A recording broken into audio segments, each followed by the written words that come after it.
Bom, é na função das Iabás que acontecem todos os rituais sagrados que antecedem a festa.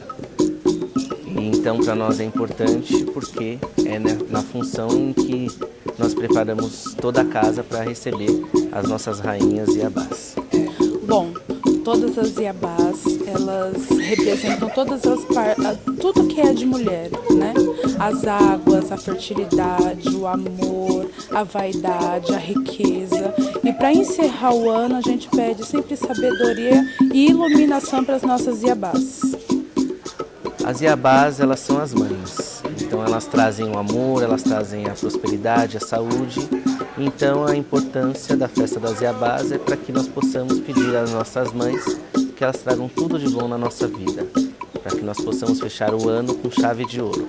Eu, Yala de Oxum do Ileolá, em nome de Ami Oxum Epondá e todas as Iabás, convidamos a todos para o grande Ajodum, que é pela segunda vez no ano que louvamos grandemente Oxum, e em nome das águas também, Otumbá.